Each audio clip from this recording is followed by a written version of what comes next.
Breaking news, একটা কবিতার line দিয়ে শুরু করতে চাই। শেষ হইয়াও হইল না শেষ। কথাটার অর্থ বলছেন নাই। ইতিমধ্যে আপনারা জানেন যে বাংলাদেশ আওয়ামী লীগের রাজনীতি নিষিদ্ধ করা হয়েছে। পত্রিকার হেডিংটা খুব সুন্দর বড়ভাবে আসছে, কিন্তু এর ভেতরে না একটু পেচকি আছে এখন পর্যন্ত।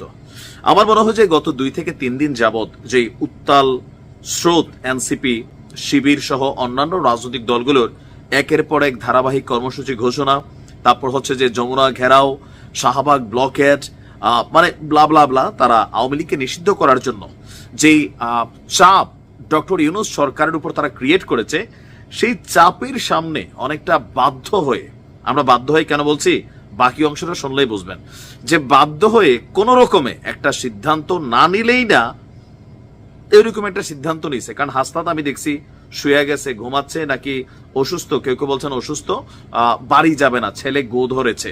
তো এরকম যারা গো ধরেছে তাদের গোটা কমানোর জন্য সম্ভবত সরকার এই মানে সিদ্ধান্ত নিয়েছে। দর্শক, আওয়ামী লীগ নিষিদ্ধের সিদ্ধান্ত নিয়েছে অন্তর্বর্তীকালীন সরকার। প্রথম লাইনটা এটা। দ্বিতীয় লাইনটা আসেন, এক্ষেত্রে দলটির কার্যক্রম আপাতত তো এমনিই নাই, কোথাও আছে আওয়ামী লীগের কার্যক্রম, ফেসবুকে 2-1টা পোস্ট দেওয়া ছাড়া নাই, সাময়িকভাবে স্থগিত করা হয়েছে। আওয়ামী লীগকে আজীবন চিরতরে নিষিদ্ধ করতে হবে যে দাবি স্লোগান ছিল, সেটা কিন্তু বাস্তবায়ন হয় নাই। সরকার যেটা করছে, কৌশলী অবস্থান নিছে 100%, অথবা পরবর্তী সময় এটা আরো বিস্তারিত আমরা জানতে পারবো। বাট আমি যখন নিউজটি করছি, মাত্র আপডেট পাওয়া, আজকে রাতে একটু আগে প্রধান উপদেষ্টার বাসভবনে যমুনায় অনুষ্ঠিত উপদেষ্টা পরিষদে জরুরি বৈঠক হয়েছিল। সেইখান থেকে সিদ্ধান্ত আসছে যে বাংলাদেশ আওয়ামী লীগের রাজনৈতিক কার্যক্রম সাময়িকভাবে আপনার স্থগিত করা হয়েছে। তাহলে এই লাইন দুইটার মধ্যে তো একটা সামঞ্জস্যতা আমরা কি পাচ্ছি নাকি পাচ্ছি না। যেমন প্রথম লাইনটা হচ্ছে আপনার আওয়ামী লীগ নিষিদ্ধের সিদ্ধান্ত নিয়েছে, নিষিদ্ধ এক জিনিস, তবে চিরতরে নিষিদ্ধ আরেক জিনিস। সাময়িকভাবে, যেমন ধরেন বাংলাদেশে হয় কি, সরকারি অফিসাররা কোনো যেমন কোনো ওসি গোষ্ঠুস খাইলে বিষয়টা ভাইরাল হয়ে গেলে তখন হয় কি যে তাকে সাময়িক প্রত্যাহার করা হয়। এরপরে এই ওসি কোথায় গিয়া তিনি পোস্টিং আছেন এটা নিয়ে মানুষের মাথা ব্যথা থাকে না, তার পোস্টিং আবার হয়ে যায়।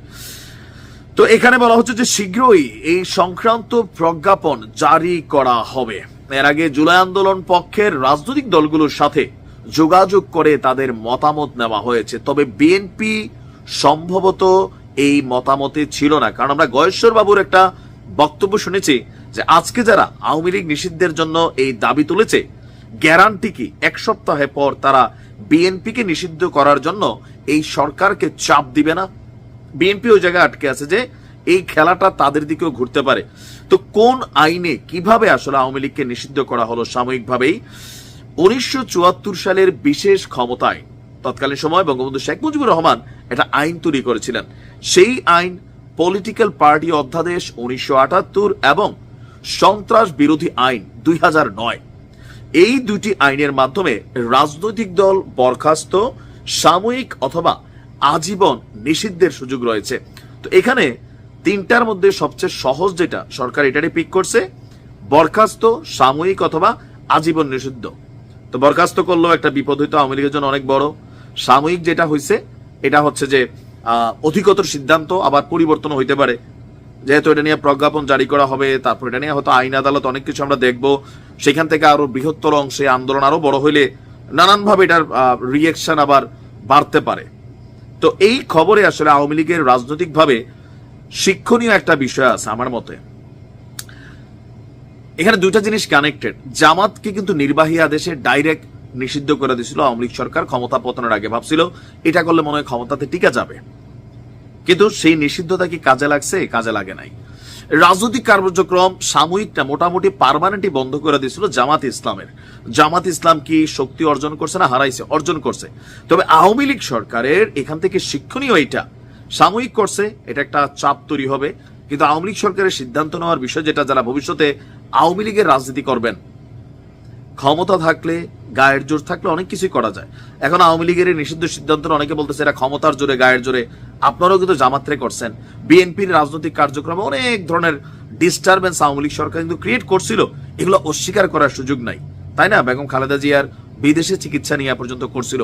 কিন্তু ফাইনালি আজকের দিন আপনি কি দেখছেন? কালকে আপনি যে চেয়ারটাতে বসে ভাবছেন যে পুরোটা দেশ আমার, যা খুশি করবো, মানুষ কি ভাবলো ডাজেন্ট ফ্যাক্ট। আজকে আবার দেখেন এই গৈটটা আপনাদের উপরে চলে আসছে। আগামী দিনের জন্য, ভবিষ্যতের জন্য যদি রাজনীতির পরিকল্পনা থাকে, তাহলে বুঝতে হবে যে মানুষের কল্যাণে রাজনীতি করতে হবে। ওই হাইব্রিড ক্যারেক্টার, প্রোফাইল, ধান্দাবাজ, লুটেরা, সিন্ডিকেট, এগুলা ভাই খায়া ফেলবে। ক্ষমতা চিরস্থায়ী না। সো এখানে সিদ্ধান্ত নিতে, হিসাব করে নিতে হবে। যেই জামাত নিষিদ্ধ ছিল, আজকে তারা রাজপথে অবস্থান। আজকে সেই জামাতের কাছে আওয়ামী লীগের নেতারা কত অসহায়, তাই না?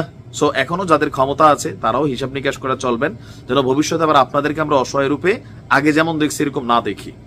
তো দেখা যাক এটার ফুল অ্যানালাইসিসটা কি হয়। ভালো থাকুন।